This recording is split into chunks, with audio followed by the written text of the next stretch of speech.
Everybody. Welcome to Thirsty for Comedy. It's the last Wednesday of the month, so here we all are, hoping to have some fun. Now, I've completely forgotten. I was going to say that's a really great start. Fantastic. Just a few bits of information for you. This is what we call open mic comedy. So some of the comedians will be trying new material, that kind of thing. So they may have notes, they may interact, that kind of thing. So I thought I'd let you know that. Please don't shout things out. Some comedians will want to interact, ask a few questions, that kind of thing.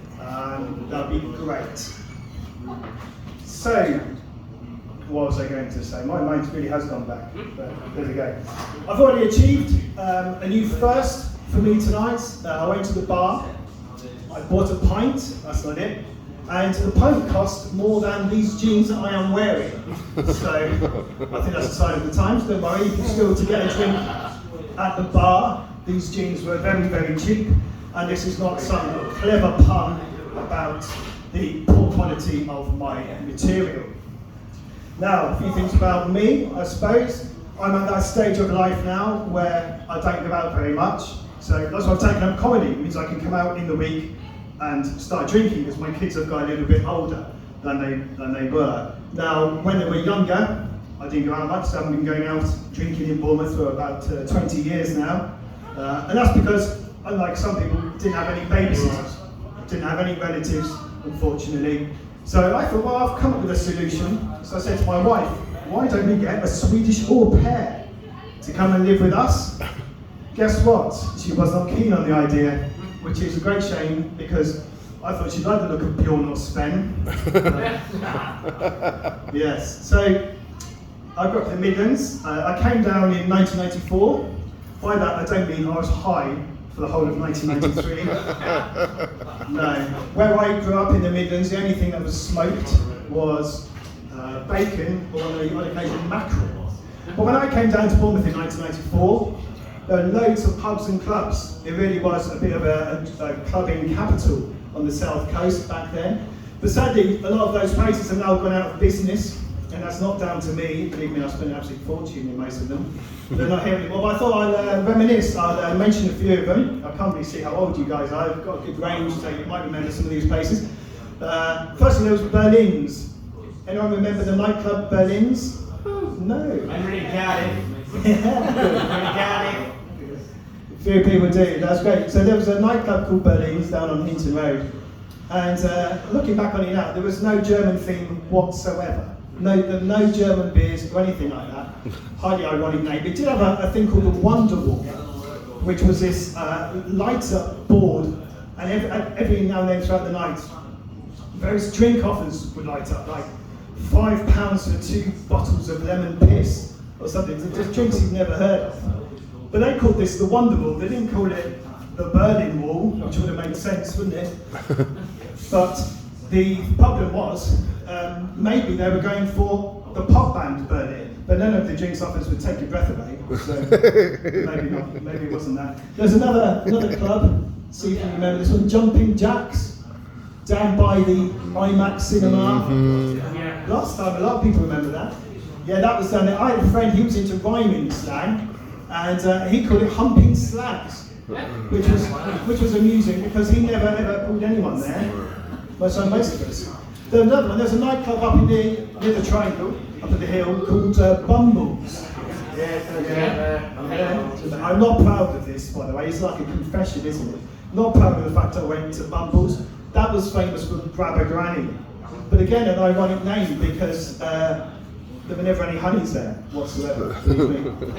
But the point of this is that I was useless at pulling women. So I would go out in Bournemouth on a Friday night, me and my friends. We'd all hope that we might bump into a nice young lady, but we never did. You got to the stage of seeing the word pull on the nightclub door, and I thought they were taking a mick. But I even knew all the tricks, so I would leave my drink unguarded in the hopes that a woman might spike my drink to drug me, to take advantage of me. But they never did. Never did whatsoever. Last time I said that here, amusingly, I got an R from a woman for making a joke about date rape. It is honestly strange times we live in, as I said. I need to go. What I was going to tell you, yeah, so due to my sex-starved status in my youth, I came up with a wonderful solution, or so I thought, for getting around this problem. So what I did, I found basically a free way to get loads of sex, lots of drugs, and foreign travel. So I volunteered to be sex trafficked. And the problem was that the local gangsters, I don't think they have ever had someone volunteer to be sex trafficked. I mean, I thought even cheaper than Club 1830, for those of you that remember that.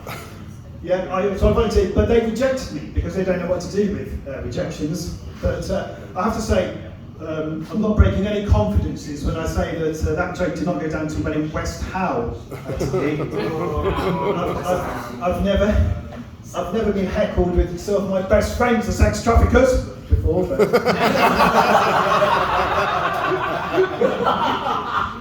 was very strange, I must admit. Yeah. So, with that being said, it's something of a miracle that I did end up getting married. I've been married now about 16 years. Are any married couples in here at all? No. Well, I'm not surprised. I've got some jokes about the divorce rate later. But yeah, so I always think, when you're going out with someone, how do you know they are the one? How do they know, are there signs that you get, and you think, yes, this is the one for me, this is my life partner? And I had two. Early days in my courtship with my now wife, my first wife, I still introduced her as my first wife, got the options open. One of them was that she told me when she was at school she was head girl. I thought, oh, that's great, but she didn't mean she was a senior school prefect, female prefect. No, it was a nickname. So once I worked that one out, I thought that's a good sign. Secondly, I went on a lovely holiday, beautiful beach resort with her, and went down the beach, lovely beach. She started to sunbathe, and she said to me, John, can you go down the beach and see if there's any women topless bathing? Now, coincidentally, I was about to go and do that anyway, but now I could do it with her permission. So I thought, this is absolutely fantastic, unbelievable. So yeah, I've been married now for 16 years. I think it's good to have things in common. Always good to have things in common with your partner. And we share a sense of humour. We have to, she hasn't got one. And a few years ago now, we were watching TV and a lovely advert came on by the charity WWF, wonderful charity, and it was for their sponsorship programme. So we thought, oh yeah, that's really good, let's do something nice. So we entered into their sponsorship programme. And imagine our surprise when it turned out that we sponsored a 1980s WWF American professional wrestler. But ironically, he was called Animal. It was half of the tag team Legion of Doom. But he died sadly a few years ago. It wasn't put down. I think it was a heart attack due to steroids, to be honest with you. Might not be funny, but you've learned something tonight. So yeah, we've got two kids. They're now 10 and 13, so we can leave them at home sometimes and go out, which is great. No, as we never got the au pair. So they're getting a bit older. My daughter, she just turned 13. And I am useless at buying presents, especially for women and girls. Absolutely useless. But I thought I'll change it this year. Normally I get a £10 Primark voucher. Believe me, you can get 2 pairs of jeans for £10 in Primark. Don't ask me how I know. But no, I mixed it up. So I got 2 CDs. One by Vanilla Ice and one by MC Hammer. Great presents because no need for me to do any rapping. It's cheesy, I know. My son, I can tell you about him, yes, he's 10 years old now, and at school he's doing a Robin Hood project. And one of his tasks was to make some Robin Hood themed food, okay? Now, I'm one of these people that's just bought an air fryer. Anyone else? Yeah. Just like all the other people, I can't stop talking about that. But yeah, I've got an air fryer, so I thought, oh, I've got an idea.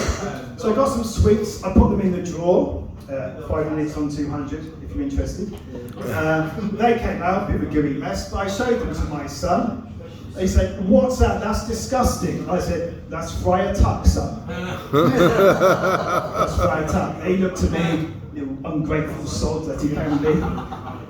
And I said, look, everything I do it for you. I do like to mention some song lyrics. So, yeah, there we go. Now, we've got two wonderful comedians for you tonight, two of the finest local comedians. And what we're going to do is we're going to bring up the first one, and then we're going to go into an interval after that, and then I'll come back on, and then we'll have the final act of the evening. So let's just start off with a little ripple of applause. Let's build it up.